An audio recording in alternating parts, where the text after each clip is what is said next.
سخن. از شما یک خواهش دارم که هر جا نکاحی که میکنید یا معرکه هایی که میروید درباره کیبانوگی زنها سخن گویید که امروز کلین داریم، آش را پخته نمیتواند، نان پخته نمیتواند.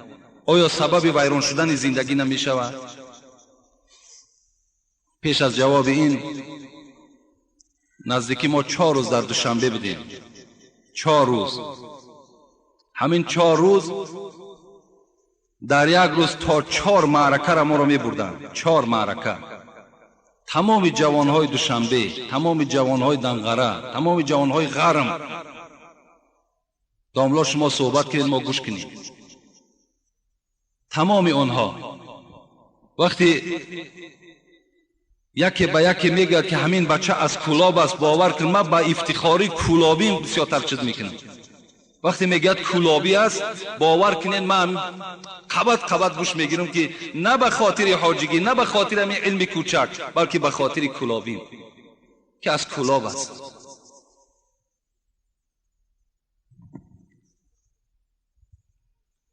این برادرم خیلی سوال لازمی دادن و گفتن که درباره همین زنها، کیبانوگی زنها در نکاح و در معرکه ها صحبت کنیم که کلین آوردیم که آش و نان را پخته نمیتونه.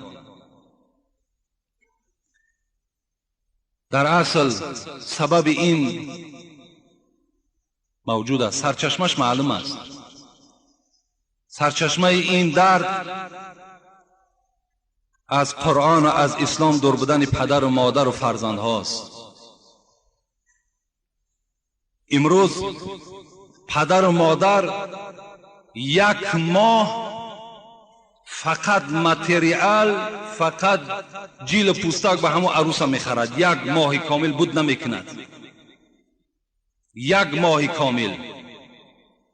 حاضر باز حساب بگیم ما داده شده است که ماشین های میدانی بلکه همون کانتینر های دراز پر میکنند و به خانه شهر روان میکنند.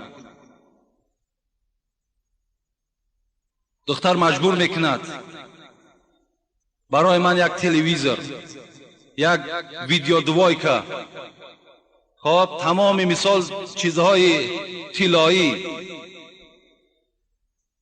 کرسلا با تمام قاعده‌اش، همه اینا تامین کن. پدر و مادر مجبور هستند تامین میکنند. لیکن تا امروز نشنیدیم که یگان عروس ما و شما در زیر کش یک قرآن گرفته خانه شوهرش رفته باشد. نشنیدیم، ندیدیم. در یگان قلین تا حال یگان عروس فرمایش یک قرآن نداده است.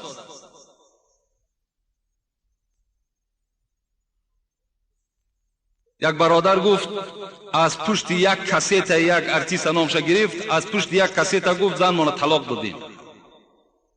میگوید فلان کاسیت را در خانه بیار، بعد تمام آواز میماند، بعد جارو با میگیرد خانه میروید. وقتی من قرآن میگذارم قرآن میکشد. اینا تعلیمی مثال دخترهای ما و شما، اینا تعلیمی بچه های ما و شما.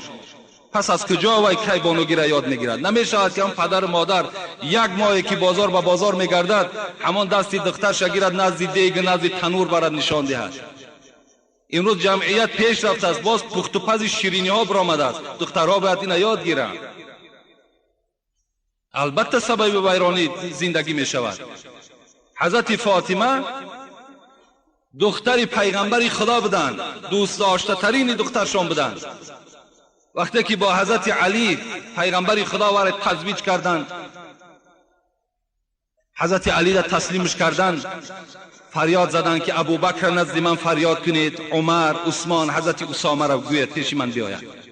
وقتی آمدند حضرت گفتند که همین جا یک مقدار مال هست، جهاز حضرت فاطمه است، همینه به خانه علی میبریم. گفتند میلش. چی بود؟ طاحونتون، یک آسیابی دستی داشت، جو میده میکرد با دستش. دختری پیغمبری خدا فاطمه دهرا، شفاعت کننده کل زنهای امت، یک آسیابی دستی، جلدن مطبوغن، یک جای نماز. وسادت حشوها لیف. خدا رحمت چون یک تکسری پختش از لیف بود، یک دانه تکسری، 40 کرته نه، 40 رویمال نه، 10 تن کرپا و کرپچه نه، بلکه یک تکسری لیفش از خرما بود. قرآن، یک قسمت قرآن در زیر کشش، کوزن و قسعتن، یک کوزه طهارت داشتن، یک کاسه خراخری. وقتی میگه حضرت فاطمه را برآوردن که چهرهش تشبهش میگه مثل پیغمبر بود، وقتی از خانه برآوردن عروسه، یک رویمال پشمی میگه در بالای سر حضرت پرتافته بودند. صاحب درة الناصحین میگوید به خدا قسم میگوید در تاریخ خواندم که 12 پارگی داشتند. یک رویمالی که بالای فاطمه زهرا پرتافته شد.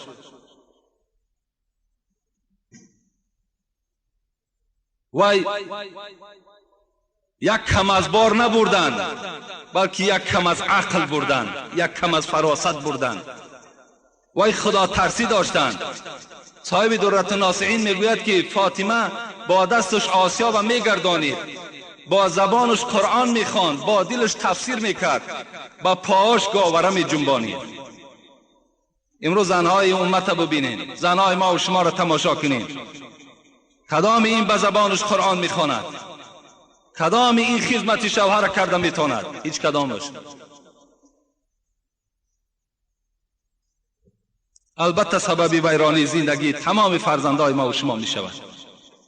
بخواهیم که فرزندای ما و شما آرام زندگی کنند، دعای خوشتامن و خسر را گیرند، دعای شوهر را گیرند، باید تعلیم دهید در خانه، باید فراست نشان دهید، باید احترام نشان دهید، تا که شما در نزد همسایه شرمنده نشوید.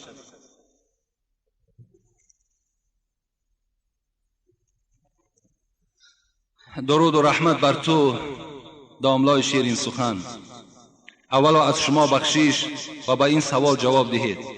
در ما مسلمانان یک خصلت است که اگر کمی بیماری سخت شود در دروازه های خود لطه سرخ میبندند که گویا پی میبندند.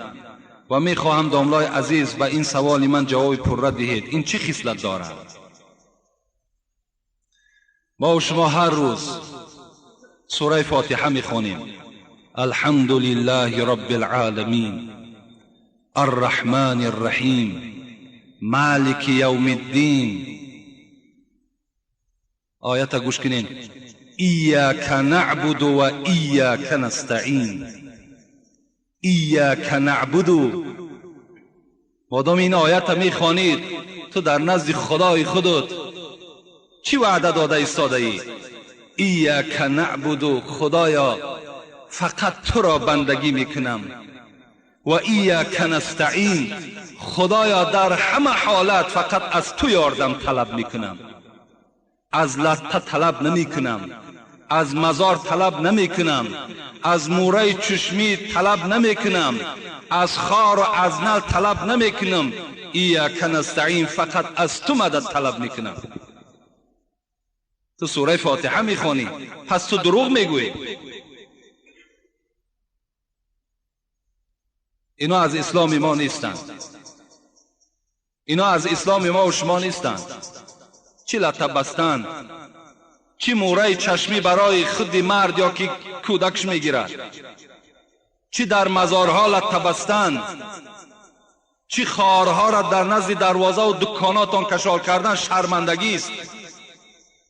در دکانهای بازار کلان دور میگردید، در بسیاری دکانها نل زدگی و خار زدگی. وای برکت ندارد، وای خار میشد او دکان، خارش که ماندی خار میشه. نل خودش چی قدر داره که بالای دروازش که او قدر میداشت درونی لایه ها استفادهش میکردن. بس اینا یک سفسطه هستند، اینا در شما گناهگار میشین. کدامت اگر استفاده کنید، هر مشکلاتی که به شما میاد، چی بیماری است، چی مصیبت است، فقط از خدا طلب کنید. خدایا خودت حل کننده هستی، خودت به داد من میرسی، خودت فریاد رس هستی. بجز تو من از هیچ کس طلب ندارم. چرا حضرت ابراهیم در حالت مشکل ترین از جبرائیل ملائک مقرب حتی مدد طلب نکردند؟ گفتن آن ذاتی که تو را روان کرد وای مرا دیده ایستاده است، وای میبیند ابراهیم در کدام احوال است، من به تو هیچ احتیاجم ندارم.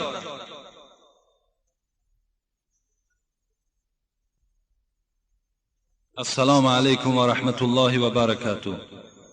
اول سلام رحمت به تو ای مرد خدا و عالم بزرگ. و این سوال من جواب دهید، اگر نماز بریده شود نماز را از سر میخوانی و اصلاحش را به ما گویی. یعنی هر یک نمازی که اگر در بین شما یک سهو میکنین، غلط میکنین، در دل خودتان ناخوب میآید، گفتی همون عباره مختصر الاستناف افضل و از سر بخوانید. هر نمازی که در داخل شما مثال سهو میکنین، غلط میکنین، مثال همین گاه در شما رخ بیاد، بهتر و خوبترش همین است که نماز از سر خوانید. اینش بهتر است که همه شک شبهه از دل شما دور می شود. و در کدام وقت قضایی خوانده می شود؟ میگویند که در مابین عصر و شام خواندن درست نیست. و نمازی که شب نیمی شب میخوانی چی نیت میکنی و این نماز کدام نماز است؟ به ما فهمانید با احترام مخلص شما. نماز قضایی را شما میتونید بین عصر شام خوانید. بین عصر شام فقط خواندن تحیه مسجد، خواندن نمازهای نافله مثل شکر وضو و مثل در حق پدر و مادر و دیگر نمازهایی که هستند، اینها را شما خوانده نمیتونید. نماز قضایی را حکمش واجب است. از این خاطر شما میتونید که بین عصر و شام نماز قضاییتون ادا کنید. درباره نماز شب برادر من سوال کردند. این نماز تهجد است. خوش به حال همون جوان مرد، خوش به حال همون پیرانسالی که ساعتهای 4 شب میخیزد، طهارت میکند، میآید بالای جای نماز می نشیند، از 2 رکعت تا 12 رکعت نماز تهجد است ادا میکند. و بعد او حدیث های قدسی است که خداوند فریاد میزد از کجاست همین بنده ای که از من حاجت طلب کند تا حاجتی او را برارم. کنی همون خیل بنده.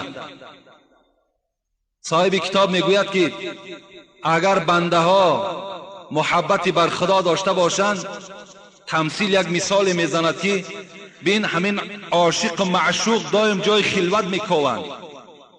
اگر شما مثال با خدای خود عاشق باشین، هر آینه خلوتی شب برای خودتان اختیار کنید. با عاشق خودتان، با خدای خودتان راز بگین، صحبت کنین، پیشنهاد کنین، آن پرابلم و آن مشکلاتی که دارین پیش خدا در پیشنهادش که خدای همین را برآورده کن. کنی بین خدای تو به داد تو نمیرسد.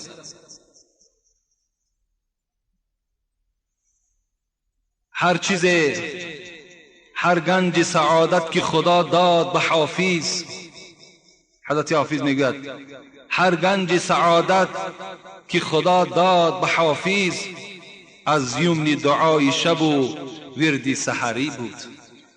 این حضرت حافظی که امروز نامش در دنیا مشهور است، میگوید این از نماز شب و از دعای سحری به این مقصد رسید. یا بنی ایاک و کثرت النوم باللیل فإن کثرت النوم باللیل تدعو الرجل فقیرا یوم القیامة. مادر حضرت سلیمان به سلیمان نصیحت کرده بود است که فرزند من از قسم شب بسیار خواب نکن، زیرا بسیار خواب کردن تو در روز قیامت تو را یکی از کم بغل های مردم در روز قیامت میگرداند. وقتی اگر تو شبها به خواب بگذرانی، خوب است، بسیار بهترین است که کدام جوانی نباشد، کدام موی سفید نباشد، از قسم شب از ساعت 3 میخوانی، از 4 میخوانی، خیستن نماز خوان، نماز تهجد بخوان، انشاءالله در نزد خدا اجر خیلی زیادی میگیری. اینجا آیات ها و حدیث هاش هم زیاد است که فکر میکنم کفایت میکند. السلام